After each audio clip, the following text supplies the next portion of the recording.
아이작 뉴턴, 그의 삶과 중력의 발견, 인류 지성사의 길이 남을 불멸의 업적. 아이작 뉴턴은 1642년 잉글랜드 링컨셔 주 울즈소프에서 태어났습니다. 그의 탄생은 고난과 역경 속에서 시작되었습니다. 뉴턴은 예정일보다 이르게 태어난 조산하였으며 매우 허약하여 생존 가능성이 희박하다고 여겨졌습니다. 더욱이 그의 아버지는 그가 태어나기 불과 3개월 전에 세상을 떠났습니다.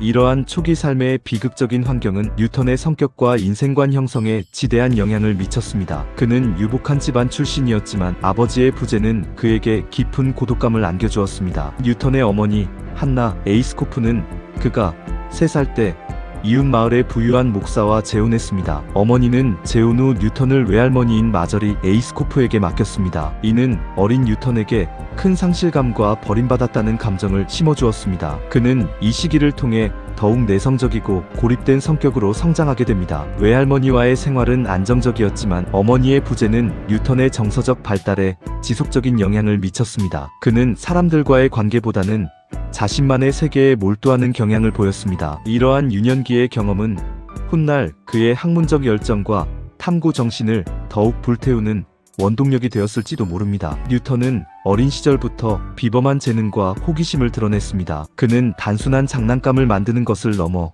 복잡한 기계장치를 직접 설계하고 제작하는 데 뛰어난 능력을 보였습니다. 물시계, 해시계, 그리고 실제처럼 움직이는 풍차 모형 등을 만들며 주변 사람들을 놀라게 했습니다. 특히 그는 바람의 힘을 이용하여 작동하는 작은 풍차 모형 내부에 쥐를 넣어 동력원으로 사용하는 기발한 아이디어를 실현하기도 했습니다. 이러한 활동들은 그의 뛰어난 관찰력, 정밀한 손재주, 그리고 공학적 사고력을 일깨웠습니다. 그의 지적 호기심과 집중력은 어린 시절부터 남달랐으며 이는 훗날 과학적 발견의 중요한 바탕이 되었습니다. 12세가 되던 해 뉴턴은 그랜덤에 위치한 킹스 스쿨에 입학하게 됩니다. 처음 학교 생활에 적응하는 데 어려움을 겪었고 학업에 대한 큰 흥미를 보이지 않았습니다. 그는 오히려 기계 제작이나 독서에 더 많은 시간을 할애했습니다. 그러나 그의 삶의 방향을 바꾼 결정적인 사건이 발생했습니다. 학교에서 또래 학생과의 싸움에서 신체적으로 패배한 후 뉴턴은 그 충격과 자존심 상함을 극복하기 위해 학업에 모든 에너지를 쏟아붓기 시작했습니다. 그는 지적인 우월함을 통해 자신의 가치를 증명하고자 했으며 이 경험은 그에게 강력한 학문적 동기를 부여했습니다. 이후 뉴턴은 학교에서 가장 우수한 학생 중 한 명으로 두각을 나타냈습니다. 그의 뛰어난 수학적 재능과 문제 해결 능력은 이 시기부터 본격적으로 발현되기 시작했습니다. 1661년 뉴턴은 케임브리지 대학교의 트리니티 칼리지에 입학했습니다. 당시 케임브리지 대학은 전통적인 고전 학문, 즉 아리스토텔레스 철학에 기반한 교육과정을 중시했습니다. 그러나 뉴턴은 정규 교육과정보다는 자신만의 관심사를 따라 독자적인 학문 탐구를 시작했습니다. 그는 당대 유럽 지성계를 뒤흔들던 선구적인 과학자들의 저술에 깊이 몰두했습니다. 특히 르네 데카르트의 기하학, 갈릴레오 갈릴레이의 2가지 새로운 과학에 대한 대화, 요하네스 케플러의 신천문학 등은 뉴턴에게 프로파운드한 영향을 미쳤습니다. 그는 유클리드의 기하학적 원리들을 숙지했으며 데카르트의 해석 기하학을 통해 대수학과 기하학을 연결하는 새로운 수학적 도구를 익혔습니다. 또한 케플러의 행성운동 법칙들을 심도 있게 연구하며 우주의 운동에 대한 수학적 설명을 탐구했습니다. 이 시기는 뉴턴이 훗날 위대한 과학적 발견을 이룰 수 있는 중요한 지적 기반을 다지는 결정적인 시기였습니다. 1665년 영국 전역에 흑사병이 대유행했습니다. 전염병 확산을 막기 위해 케임브리지 대학교는 임시 휴교에 들어갔고 뉴턴은 그의 고향인 울즈소프로 돌아갈 수밖에 없었습니다. 이 예상치 못한 휴가 기간은 약 18개월에 걸쳐 이어졌는데 이 시기는 훗날 경이로운 해의 ENNUSMIRABILIS 또는 기적의 해로 불리게 됩니다. 도시의 복잡함에서 벗어나 고향의 한적하고 평화로운 환경에서 뉴턴은 외부의 방해 없이 오롯이 자신의 생각과 연구에 집중할 수 있었습니다. 이 짧은 기간 동안 그는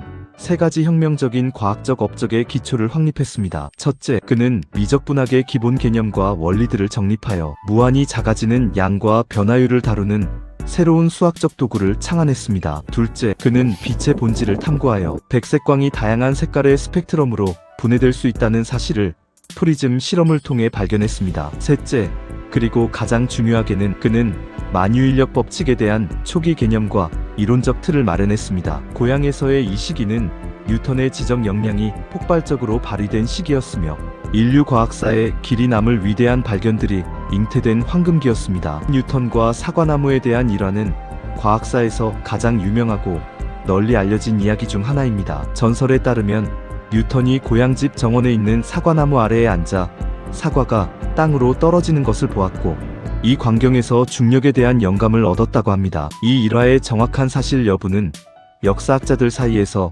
논란의 대상이 되기도 하지만 중요한 것은 뉴턴이 이 단순한 현상에서 비범한 통찰력을 이끌어냈다는 점입니다. 그는 땅으로 떨어지는 사과에 작용하는 힘과 멀리 떨어진 하늘의 달이 지구 주위를 공전하게 하는 힘이 본질적으로 동일한 원리에 의해 작동한다는 것을 깨달았습니다. 그는 이 보편적인 힘을 만유인력 유너버설 그래비테이션이라고 명명했습니다. 만유인력이란 우주에 존재하는 모든 질량을 가진 물체 사이에 서로 끌어당기는 인력이 작용한다는 개념입니다. 이 통찰은 지상의 현상과 천상의 현상을 하나의 통일된 물리 법칙으로 설명하려는 시도였으며 고대 그리스 이래로 이어져 온 지구 중심의 우주관을 완전히 뒤엎는 혁명적인 발상이었습니다. 뉴턴은 이러한 통찰력을 바탕으로 만유인력 법칙을 수학적으로 정량화했습니다. 그의 만유인력 법칙은 다음과 같이 표현됩니다. 두 물체 사이에 작용하는 중력의 크기는 두 물체의 질량의 곱에 직접적으로 비례하고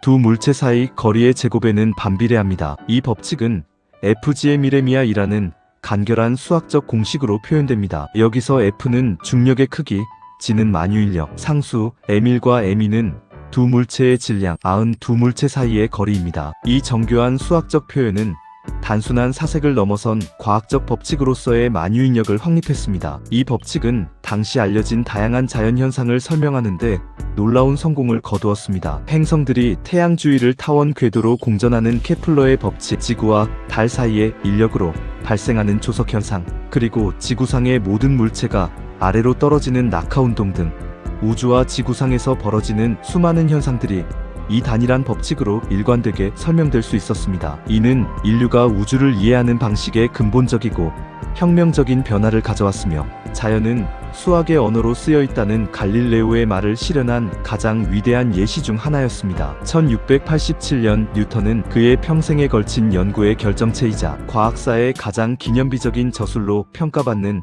자연철학의 수학적 원리 PHILOSOPHINATURALIS 프린시피어 MATHEMATICA 통칭 프린키피아를 출간했습니다. 이 책은 단순히 만유인력 법칙만을 담고 있는 것이 아니라 우주의 모든 역학적 현상을 설명하는 고전 역학의 기초를 체계적으로 정립한 백과사전적인 저작입니다. 프린키피아는 서문, 정해, 공리운동 법칙 및 3권의 책으로 구성되어 있습니다. 특히 뉴턴의 운동 3법칙은 이 책의 핵심적인 내용을 이룹니다. 첫째, 관성의 법칙로 어브 이너셔은 외부의 힘이 작용하지 않는 한 정지한 물체는 계속 정지해 있고 움직이는 물체는 등속 직선 운동을 계속한다는 내용입니다. 둘째, 가속도의 법칙로 어브 엑셀러레이션은 물체의 가속도는 가해진 힘에 비례하고 물체의 질량에 반비례한다는 내용으로 FMA라는 유명한 공식으로 표현됩니다. 셋째, 작용 반작용의 법칙로 어브 액션 언드 리액션은 모든 작용에는 크기가 같고 방향이 반대인 반작용이 항상 존재한다는 내용입니다. 이 세 가지 운동 법칙은 만유인력 법칙과 결합하여 행성의 운동부터 포탄의 궤적, 심지어 지구상의 모든 물체의 움직임까지 예측하고 설명할 수 있는 강력한 물리적 틀을 제공했습니다. 프린키피아의 출간은 과학혁명의 정점을 알리는 사건이었으며 그 이후 약 200년 동안 물리학의 근간이 되는 이론적 토대를 제공했습니다. 프린키피아는 단순한 과학 서적을 넘어 과학적 탐구와 방법론에 대한 새로운 기준을 제시했습니다. 뉴턴은 그의 저술에서 단순히 관찰과 실험에만 의존하는 것이 아니라 엄밀한 수학적 논증과 증명을 통해 자연현상을 설명하는 방법을 확립했습니다. 그는 유클리드의 기하학적 증명 방식을 차용하여 그의 물리 법칙들을 명확하고 논리적으로 전개했습니다. 이러한 수학적 증명을 통한 자연, 현상 이해라는 뉴턴의 방법론은 이후 모든 과학 분야에 지대한 영향을 미쳤습니다. 그의 방식은 단지 무엇이 어떻게 일어나는가를 넘어 왜 그렇게 일어나는가를 수학적으로 설명하려는 시도였습니다. 이 책은 과학자들이 자연을 이해하고 탐구하는 방식 자체를 근본적으로 변화시켰으며 현대 과학 연구의 토대가 되었습니다. 프린키피아의 성공은 과학적 합리주의와 경험주의를 확고히 했고 계몽주의 시대의 지성적 분위기 형성에도 큰 영향을 미쳤습니다. 뉴턴은 광학 분야에서도 혁혁한 업적을 남겼습니다. 그는 빛의 본질에 대한 깊은 탐구를 통해 빛의 입자설을 주장했습니다. 당시 주류였던 네덜란드의 크리스티안 하위언스의 파동설에 대항하여 뉴턴은 빛이 미세한 입자들의 흐름으로 구성되어 있다고 보았습니다. 이러한 입자설은 훗날 양자역학의 발전에 간접적인 영향을 미치기도 합니다. 또한 뉴턴은 유명한 프리즘 실험을 통해 백색광이 단순한 하나의 색이 아니라 무지개색으로 이루어진 다양한 스펙트럼의 빛들이 혼합된 것이라는 사실을 증명했습니다. 그는 프리즘을 통해 들어온 백색광이 여러 색깔로 나뉘는 것을 관찰하고 다시 이 색깔들을 모으면 백색광이 된다는 것을 보여주었습니다. 이 발견은 빛과 색에 대한 인류의 이해를 혁신적으로 바꾸어 놓았습니다. 더 나아가 뉴턴은 망원경의 성능을 개선하는 데도 기여했습니다. 당시 사용되던 굴절 망원경은 빛이 렌즈를 통과할 때 색깔별로 굴절률이 달라져 상의 무지개색 테두리가 생기는 색수차 문제가 심각했습니다. 뉴턴은 이러한 문제를 해결하기 위해 렌즈 대신 거울을 사용하여 빛을 모으는 반사 망원경 뉴토니언 텔레스코프를 개발했습니다. 그가 직접 제작한 반사 망원경은 당시의 굴절 망원경보다 훨씬 선명한 이미지를 제공했으며 이는 천문학 연구의 발전에 지대한 공헌을 했습니다. 이 반사 망원경은 오늘날에도 아마추어 천문학자들 사이에서 널리 사용되고 있습니다. 뉴턴의 말년은 과학 연구보다는 공적인 활동에 더 많은 시간을 할애했습니다. 그는 1696년 영국 조폐국의 감사관으로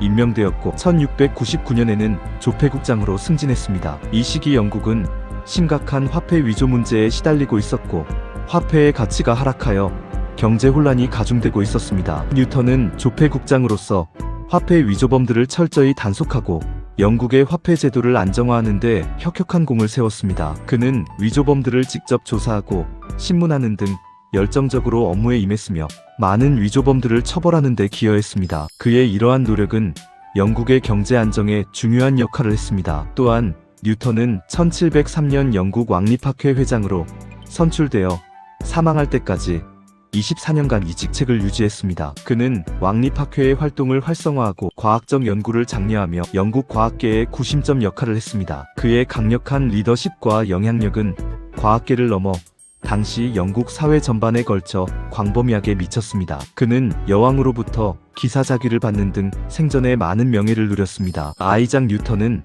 1727년 3월 31일 84세의 나이로 세상을 떠났습니다. 그의 장례식은 국장급으로 치러졌으며 그는 영국 역사상 가장 위대한 인물 중 한 명으로 기려지며 웨스트민스터 사원에 안장되었습니다. 그의 묘비에는 라틴어로 다음과 같은 문구가 새겨져 있습니다. 자연과 자연의 법칙은 밤의 어둠 속에 감추어져 있었다. 신이 뉴턴이 있으라고 말씀하시자 모든 것이 빛으로 가득 찼다. 이 문구는 영국의 시인 알렉산더 포프가 뉴턴을 기리며 쓴 묘비명에서 유래한 것으로 뉴턴의 업적이 인류의 지적 성장에 얼마나 지대한 영향을 미쳤는지를 상징적으로 보여줍니다. 그는 우주의 신비로운 현상들을 합리적인 수학적 언어로 설명함으로써 인류가 자연을 이해하는 방식을 근본적으로 바꾸어 놓았습니다. 아이작 뉴턴은 의심할 여지 없이 과학사에서 가장 위대한 지성 중 한 명으로 영원히 기억될 것입니다. 그의 만유인력 법칙과 운동 3법칙은 인류의 우주관을